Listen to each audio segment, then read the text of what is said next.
Buenas tardes, amigos. Este es el programa Diálogos de Montonero.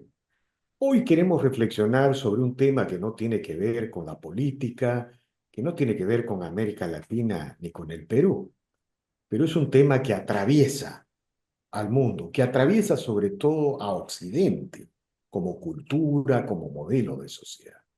Es la situación, el momento en que se encuentra la Iglesia Católica.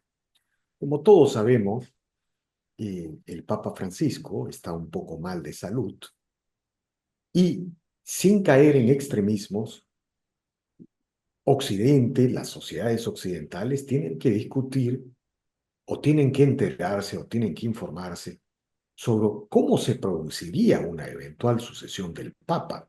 Es un tema trascendente para las sociedades occidentales, sobre todo por lo que ha representado la Iglesia Católica en la construcción de de la cultura de la libertad en Occidente.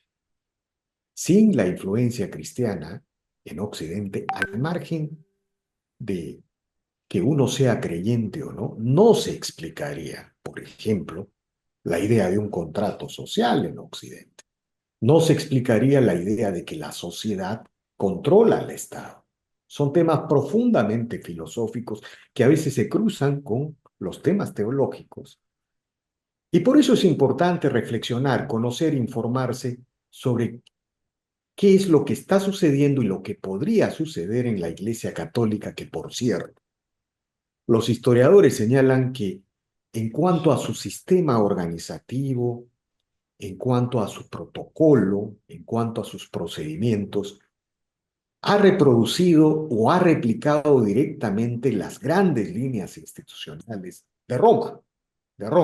Claro, algunos dicen que Roma este, romanizó a la Iglesia Católica y otros señalan que el cristianismo o el catolicismo cristianizó al Imperio Romano. Bueno, lo cierto es que esa es la historia y queremos reflexionar sobre esto y el día de hoy hemos convocado a Luis Solari. Él es un católico, cristiano creyente, pero profundamente enterado de estos procedimientos, de este momento especial que vive la Iglesia Católica. Buenas tardes, señor Solari, gracias por la conversación. Buenas tardes, quiero saludarlo, don Víctor. ¿Cómo está? Bueno, señor Solari, en estos momentos la salud del Papa está mal y comienzan a haber algunas especulaciones y rumores sobre los eventuales sucesores o los mecanismos de sucesión. Esto no significa que los cristianos dejen de orar por la salud del Papa. Los cristianos están, digamos, en oración mundial por la salud del Papa. Pero explíquenos, ¿qué es lo que sucede cuando el Papa, digamos, se resquebraja la salud del máximo pontífice de la Iglesia Católica? Bueno, hoy día ha aparecido una declaración del cardenal Castillo del Perú, señalando que en caso de que el Papa en algún momento no tenga sus capacidades cognitivas en plenitud, que él ha dejado una carta de renuncia firmada, ¿no? Porque imagínense pues que el Papa tuviese una hemorragia cerebral y que pierda súbitamente el conocimiento y ya eso puede tomar días, semanas hasta que finalmente o se recupere, pasa de la parte crítica o fallece un papa. Entonces, siendo previsor, ¿no? Y para evitar otra clase de problemas, entonces el papa ha dejado, de hecho, ha entregado una carta de renuncia para ser ejecutada en caso de que él no tenga plenitud de sus facultades cognitivas y mentales superiores. Eso ahí está. Lo importante es que el Papa ha evolucionado favorablemente y que él, si bien es cierto, se informó que tenía una neumonía bilateral.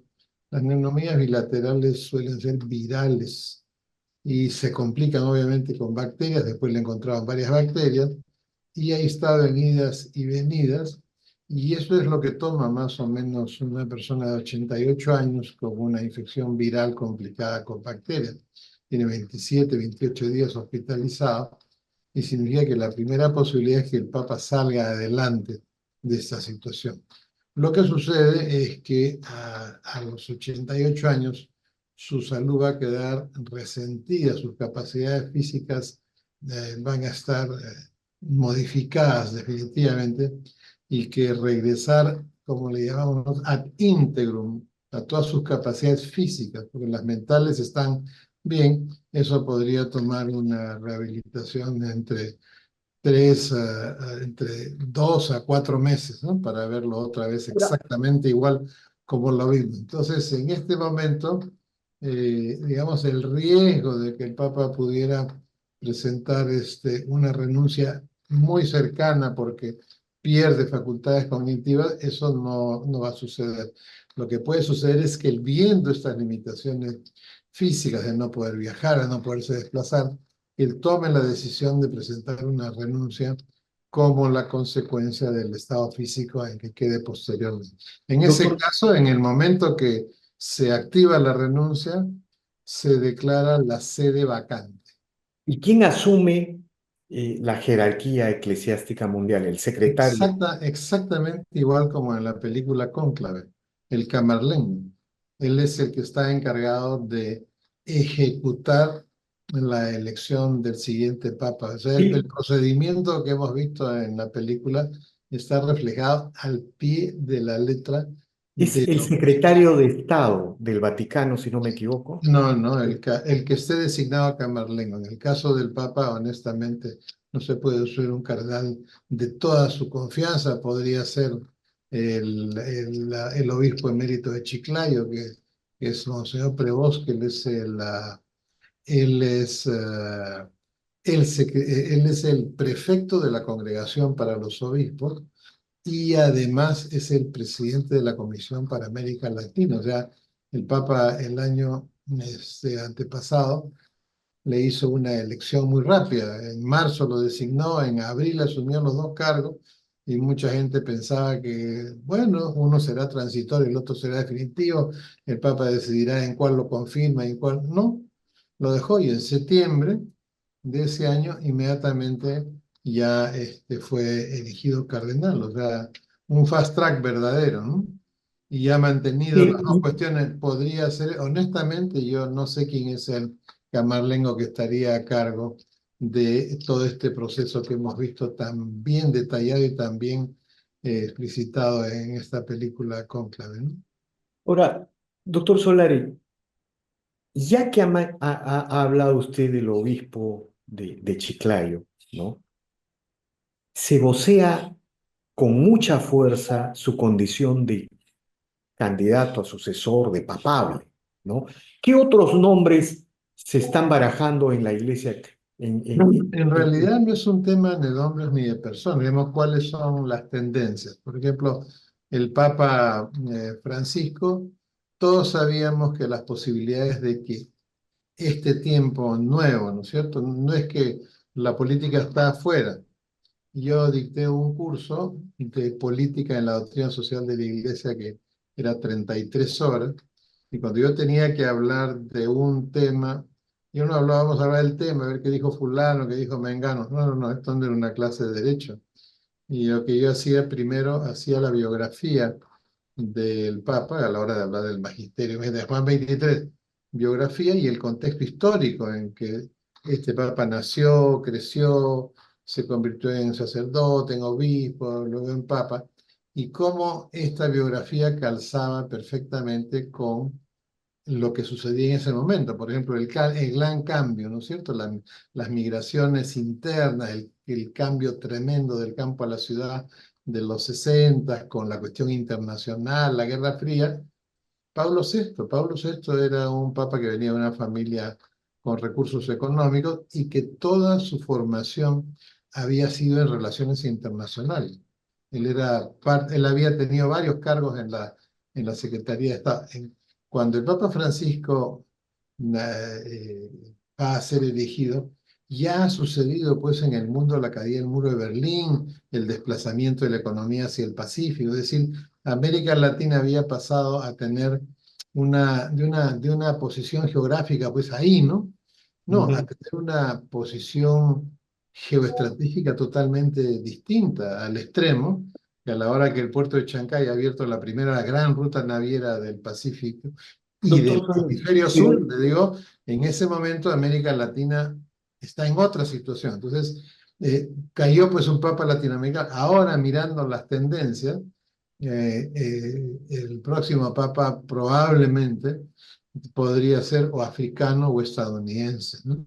Entonces, por cómo se mueve el mundo en este momento, África, para nosotros es una cuestión distante, África, pero es el continente menos envejecido. Nosotros somos los segundos, los dos somos los y de territorios qué más obispo, envejecidos. perdón, de qué cardenal en específico se habla en África, doctor Solari? Mire, los cardenales no se convierte en papa una persona casi que de la nada, ¿no? Aparece una estrella sobre su cabeza y ya listo, no. Son personas que tienen que tener una historia de relación. Por ejemplo, el Papa Francisco había tenido como obispo y como cardenal posiciones importantes dentro de la Iglesia latinoamericana, fue el principal redactor del documento de Aparecida, de todos los obispos, y tenía una relación muy, muy cercana con el Papa Benedicto XVI. O sea, tiene que haber, es como cuando hacemos acá un estudio para ver el próximo presidente, qué cosa quiere la gente, partido nuevo, persona nueva, y lo más importante, una persona que tenga una historia No se puede hablar de... relacionada con la gente en el Perú. Esto es igual adentro es como, oye, han nombrado un nuevo CEO de Nissan. No es un tipo pues que lo contratan a la vuelta de la esquina como un futbolista, ¿no? Es una persona que tiene una historia, una carrera dentro de esta Y, corporación. doctor Solari, entonces no se puede hablar de un nombre en específico en el caso. No, es imposible hablar de nombres porque en el momento de los procesos ya electorales se van a mover cosas que a veces son poco entendibles para el que no es creyente, No, ¿no? por supuesto. Y en el caso de Estados Unidos igualmente, tampoco es posible hablar, aunque hay un cardenal muy conocido, ¿no? Bueno, hay varios, pero digamos el más allegado al Papa Francisco es el cardenal O'Malley. El cardenal O'Malley es un franciscano capuchino. O sea, cuando el Papa Francisco asume la posición, él nombra una especie de comisión consultiva. No sé cuál es el nombre exacto, ¿no? Y el cardenal O'Malley es una, es una figura importante. Y hay que tener en cuenta que las cosas no suceden por gusto. El Papa Francisco tiene un confesor. Ese confesor es un sacerdote, el padre canta la mesa, y este sacerdote es franciscano capuchino. Es muy amigo de Monseñor Paniza, que era obispo de la diócesis de Caraballo, de Lima Norte. Entonces, y este padre canta la mesa, hace retiros, es muy conocido por su espiritualidad y su mirada contemplativa de las cosas, ¿no? Entonces, hay una relación, digamos, singular con los capuchinos que podría ser que el cardenal O'Malley de repente quizá, pero también el cardenal Prevost, ¿no? Que es obispo emérito de Chiclayo. Y de ahí ya se mueven, pues, no siento, va a haber una especie de pugna por un cardenal europeo nuevamente. ¿Cuál es la parte? Yo fui a ver con mi hijo menor la película esta famosa, y la película famosa no le vamos a lograr pues, a las personas que no han visto la película. En la película hay un juego de tronos, ¿no? Un juego de movimientos, de cabildeos, de Efectivamente. cosas, de inteligencia y de contrainteligencia, ¿no? Los destapes al fulano que está haciendo esto para que suceda lo otro. Y al final hay un evento fortuito que hace que este cardenal latinoamericano tenga o filipino, no recuerdo la verdad, tenga un discurso, y con este discurso muere a todos los cardenales y es electo. Entonces yo salgo de la película y le dije, mira, le dije, aquí se ha cumplido pues yo no soy de memorizar cosas, pero el Proverbio capítulo 19 versículo 21 en el libro de Proverbios es exacto, ¿no? ¿Ves? Le digo, muchos proyectos anidan el corazón del hombre, solo se cumple el proyecto de Dios. Por eso es que la gente dice, no, no, esa vaina de que en el cónclave, cuando se elige el Papa, que el Espíritu Santo. Bueno, pues esta película es un ejemplo vívido Con y el autor de la novela y el autor del guión basado en la novela, que así dicho sea de paso ha ganado pues todos los premios como guión adaptado, ¿no? Es una persona que sabe cómo funcionan estas cosas, ¿no? O sea, claro, puede el final nomás es muy extraño, medio progresista, pero No, eso no- olvidemos. Lo que importa en ese caso es que todo el mundo saca su palita trochet, comienza a tejer, bla, bla, bla, y ¡fum! De repente, de la ahora, nada hay un evento y todo cambia. doctor Solari, usted ha hablado del cardenal O'Malley, del cardenal Prevost, el obispo emérito de Chiclayo, que por cierto no es peruano, ¿no? Tengo Es entendido. estadounidense, hijo de española, me parece que es porque él es Prevost Martínez. De Prevost acuerdo. apellido francés, ¿no? Y él es Robert Francis Prevost Claro, Martínez. son los nombres que se escuchan, ¿no es cierto? Ahora, me gustaría preguntarle algo que tiene que ver con lo siguiente. La- la- los periodistas, los observadores, hablan de corrientes en la Iglesia Católica, ¿no?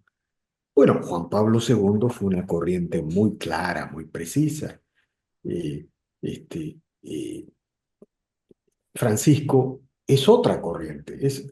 Digamos, Juan Pablo II era una visión mucho más, digamos, más apegada a las tradiciones católicas.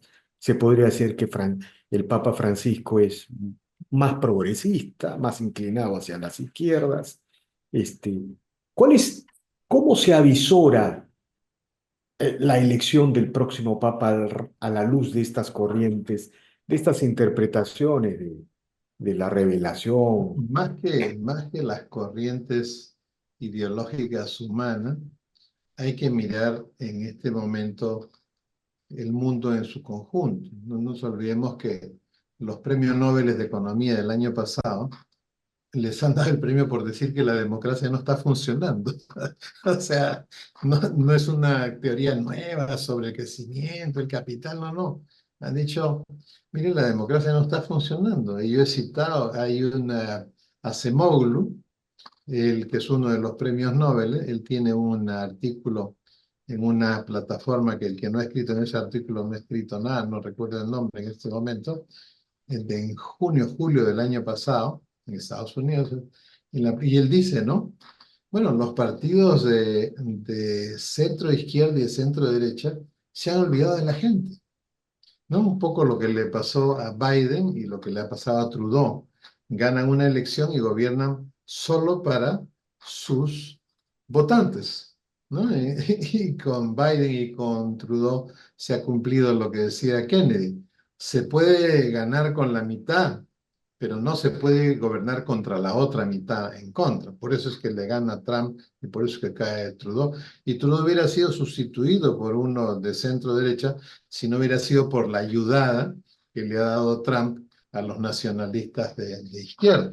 Entonces, en este momento hay una crisis de la democracia a nivel mundial que en América Latina, el Latino Barómetro lo ha descrito como hay un desplome, así, no es que se hayan copiado de las palabras que usan los peruanos, hay un desplome del desempeño de los gobiernos en América Latina. Mi modesta opinión es por la ausencia de verdadera sociedad civil que haga un contrapeso a la democracia como es en Europa, Estados Unidos. Entonces, el papa que vaya a ser electo es un papa que va a tener un rol en esta nueva situación. Hay un abandono de las mayorías y No, En América Latina, termino con esto, en el Latinobarómetro 21 hay una ola de escasez de mayorías. Esto que vemos que sucede en el Perú, sucede en otras partes, que los ejecutivos se unen a los legislativos, desaparece el control político, la prensa hace política y la sociedad civil queda arriba, Pero, en una esquina. doctor Entonces, Solari, el mire, papa que venga es un papa que va a tener que ver yo le menciono la dos solución hechos, de esto, ¿no? dos hechos vinculados al cristianismo católico, a la Iglesia católica romana, como se suele decir. Mire, uno es un tema nacional. Los seminarios en el Perú están despoblados. No hay candidatos a sacerdotes en el Perú. Pero los monasterios de clausura femeninos no tienen vacantes, están llenecitos. De acuerdo, pero sacerdotes están despoblados.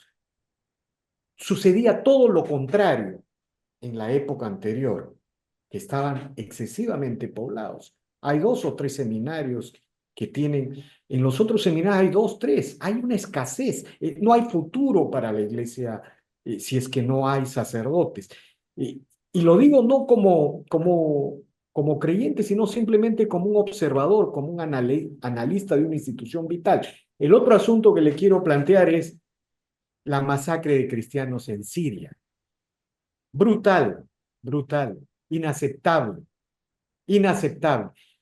A mí lo que me impresiona es que el mundo católico no tiene una reacción a la altura de esta terrible tragedia. Hay hombres que mueren agarrando su cruz, como en la época de Roma, que no quieren dejar, prefieren la muerte a dejar su cruz. Es como en la época de Roma. Entonces, ¿usted no cree que estos hechos que le menciono, tan distantes, tan disímiles, van a definir también la elección del Papa? Porque usted ha mencionado cónclave, ¿no es cierto? El Papa que sale elegido es uno que predicaba en Afganistán, si no me equivoco, ¿no? Si no me equivoco. Entonces, esto no va a determinar de alguna manera la elección del nuevo Papa. Mire, lo que está sucediendo, hay un fenómeno del que aquí no se suele hablar. Yo he mandado un documento para un evento sobre este tema. Porque nosotros estamos pues en que si Santibáñez, si Lina, ¿no es cierto? Si la fiscal, ¿no? Allá el tema del evento se llama la gran aceleración de la historia. ¿Ya? Entonces, la historia tiene ritmos y las personas que aparecen en la historia tienen ritmos que a veces son compatibles o son incompatibles. Cuando la historia agarra un ritmo y aparece una persona incompatible que quiere penetrar ese escenario, la propia historia lo saca afuera. Un ejemplo, Vizcarra. O sea, no podemos hablar en lo etéreo, hay que hablar en cosas concretas, ¿no? O sea, ¿cuándo comienza esa aceleración de la historia? Obviamente, en una semana de noviembre en que el lunes y martes se crea APEC y la economía se desplaza al Pacífico, y el jueves y viernes, jueves en la noche, se cae el muro de Berlín. Es decir, ahí comienza esta gran aceleración que tiene un tiempo que para mí ha concluido en el año 2024. ¿Por qué en el 2024? Porque en el 2020, no, primero, por supuesto, el COVID, ¿no? La pandemia ha sido como una levadura a la masa. Y en el 24 han habido estas cerca de 80 elecciones, el 51% de la población del mundo ha ido a votar a una elección, han cambiado cosas, otras se han fortalecido, como por ejemplo el primer ministro de la India, ¿no es cierto? Se ha fortalecido y cuando los rusos, y le han dicho, creen, vamos a crear los rusos y los chinos una moneda aparte. El hindú ha dicho no. ¿Por qué dice no? Porque acaba de ser fortalecido en su país. El tipo es casi un dios viviente. Entonces, hay y por supuesto, la elección de Trump, no es la elección de Trump, son las elecciones que han habido el Por año. eso, Entonces, yo sí en este proceso de aceleración de la historia, ahí entra el Papa. El Papa Francisco, bueno, muy de acá, muy de allá, pero a la hora que uno mira sus escritos, mira, hay una frase que para mí es inolvidable en la primera encíclica que hace el Papa Francisco, se llama La luz de la fe. ¿Ok? Fe está descrita claramente en un versículo de la Biblia. Fe es creer firmemente que sucederá lo que aún no ha sucedido. Así de duro y de rígida es la cuestión. Él tiene una frase en La luz de la fe, la primera encíclica, Lumen Fidei, y dice, Cristo es aquel con quien nos unimos para poder creer. O sea, él está hablando no de una fe cognitiva aquí, sino está hablando de una fe contemplativa que viene del propio espíritu, ni siquiera del corazón en sentido metafórico.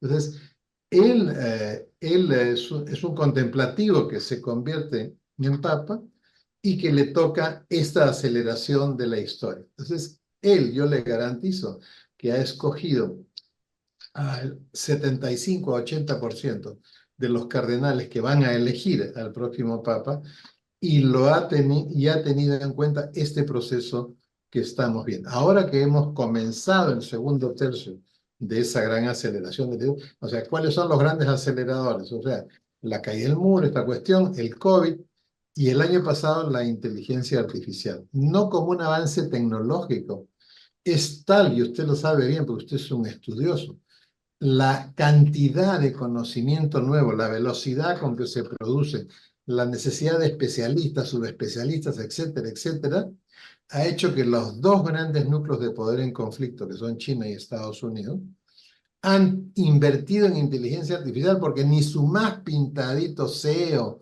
o analista o de la CIA o del Servicio Secreto Chino, nadie está en capacidad de analizar toda la información que se produce en este momento. Entonces tenemos uno, fíjese, uno, el dominio del Pacífico, es el nuevo tema para los gringos. Dos, el dominio del ciberespacio, que ya es de ellos. Tres, el dominio de la inteligencia artificial y sacudir a América Latina de la región, pero a China de la región de América Latina. Entonces, es ese contexto en el que va a aparecer Por toda esa, un nuevo papa. Por eso es que para mí esta película Conclave que es fascinante porque a pesar por del eso, punto crochet de Vizcarra, del punto crochet de Dina, el punto crochet de Santiago, al final va a pasar algo que ni usted, ni yo, ni nadie, ni siquiera podemos vislumbrar, pero no de sospechar. acuerdo, de acuerdo. Pero sí, digamos, yo sí me atrevería a hacer un pronóstico, es bien difícil. El próximo papa va a tener mucho más de conservador que de progresista. Esa es la impresión por el mundo que le toca vivir a la iglesia. Pero al margen de eso, doctor Solari, me gustaría que usted nos cuente, bueno, el cónclave es de los cardenales, ¿no es cierto? Los ¿De cardenales cuántos electores que tienen que claro, tener menos de 80, menos de cardenales 80 menos? años, menos de 80 años. Me ¿Y de parece que son cuántos? como 180 y tantos, ¿no? Y ellos se reúnen en Roma. Se La reúnen, historia, hay unas, los encierran voluntariamente para que no tengan ninguna influencia externa. Y bueno, pues y comienzan las candidaturas, las votaciones, hasta que pasa algo y alguien es ahí elegido es, ahí viene papa. la figura de que del Vaticano sale un humo gris o un humo casi negro cuando no hay elección y Así un es. humo blanco cuando es elegido el Papa, ¿no? Así es. Es, Lo interesante es que esto es un poco, o sea, nosotros podemos predecir lo que va a pasar en América Latina. No nos olvidemos que en la Alianza del Pacífico los cuatro países tienen gobiernos de izquierda, pero lo que se ha observado en la región no es que un gobierno de izquierda sea sucedido por uno de derecha, no. Los gobiernos, como todos, fracasan porque ninguno crea políticas públicas con la sociedad civil, sino solos, ¿no es cierto?, a su aire, y en el Perú peor, no hay sociedad civil y no hay carrera pública, o sea, no hay posibilidad de hacer política pública ni siquiera al mediano plazo. Entonces, todos los gobiernos fracasan. Eso es lo que ha encontrado el Latinobarómetro. O sea, si el gobierno es de derecha, va a fracasar y el siguiente gobierno va a ser de izquierda y va a fracasar y el siguiente gobierno va a ser de derecha. O sea, como acaba de pasar en Uruguay.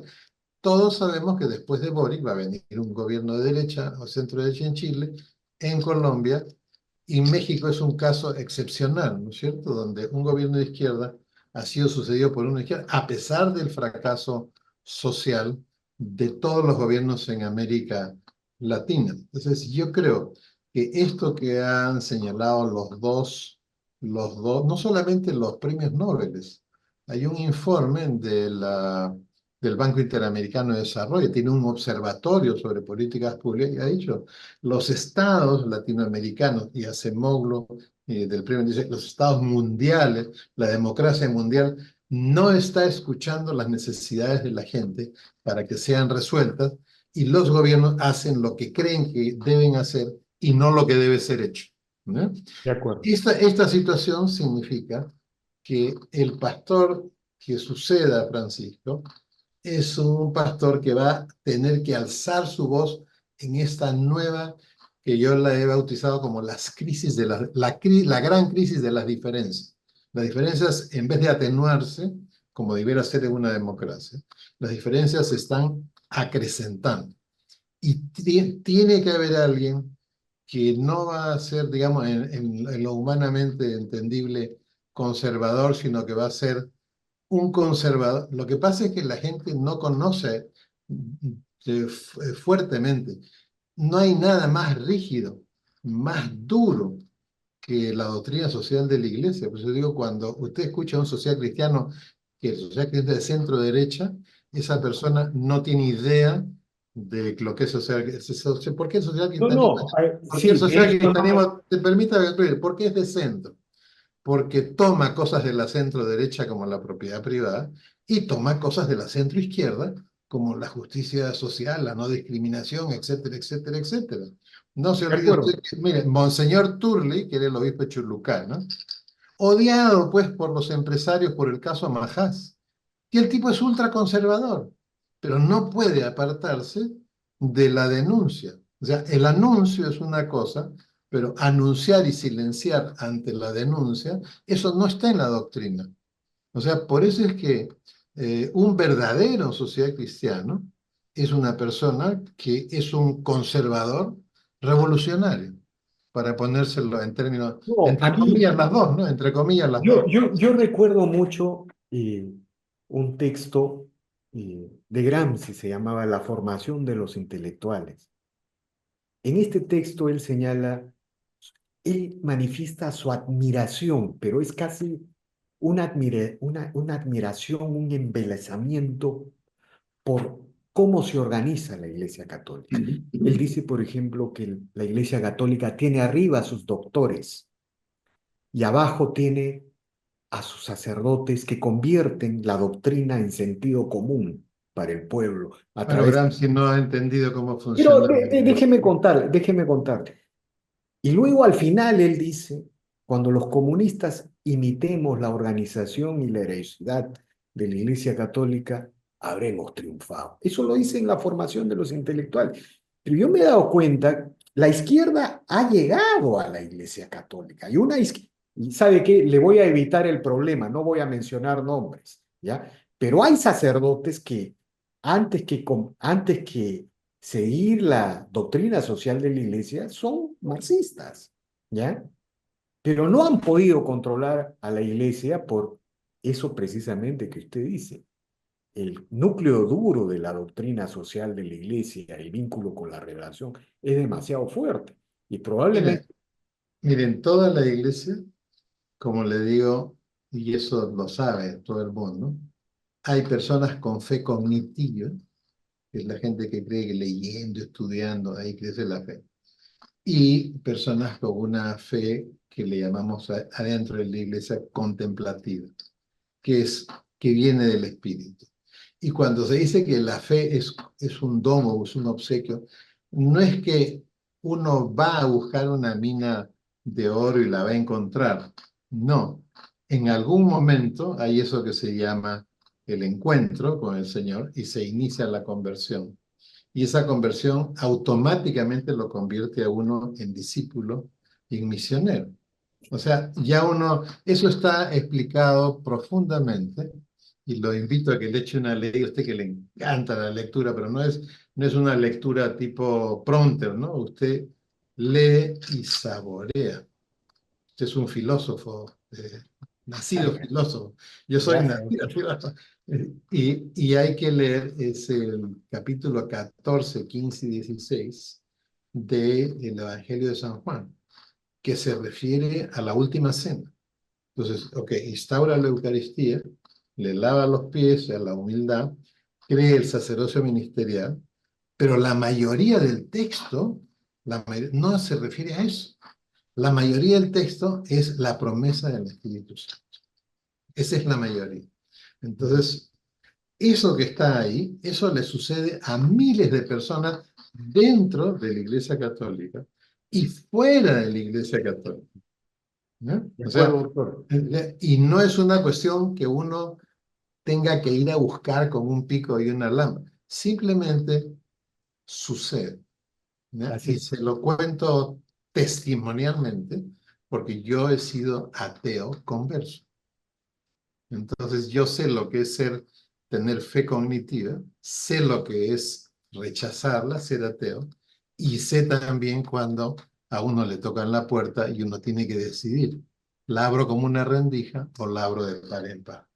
Los que De no acuerdo, entienden doctor. cómo funciona eso, le van a poner, pues es del Opus, del sodalicio. Usted entra a una Wikipedia en inglés y yo soy el sodalicio, más allá de la cofradía de las no sé qué y las no sé cuánto, o sea, de eso se trata, ¿no? Se trata de Bueno, simplemente trabajar como una bestia y tratar de cambiar el mundo hasta el día que nos muramos. Don de Víctor. acuerdo, doctor. Yo le agradezco infinitamente por estas reflexiones, por esta pedagogía que ha hecho sobre la tradición católica, la organización de la Iglesia Católica. Tengo que seguir conversando estos temas, porque como decían nuestros intelectuales del 900, ¿no? Antes de la idea de Perú, aquí estuvo la Iglesia Católica y el ejército, ¿no? Bueno, Antes pero que de en los... 200 años de bicentenario no hemos Sí, podido arrancar de la pobreza así ni es. una provincia del Perú. O sea que algo hay que arreglar. De acuerdo, doctor. Le agradezco Un infinitamente placer. por estas declaraciones y seguiremos conversando Ahí sobre sí, estos temas y otros más adelante, ¿no? por Le agradezco supuesto. infinitamente. Viene el año picante. Así es. Hasta luego. Bueno, Bien, amigos, esta ha sido una nueva edición de Diálogos del Montonero. Regresamos en la siguiente edición. Y no se olvide de suscribirse al canal y dejar su comentario. Esa es la manera, ese es el hecho que nos permite a nosotros seguir avanzando en nuestro trabajo. Gracias.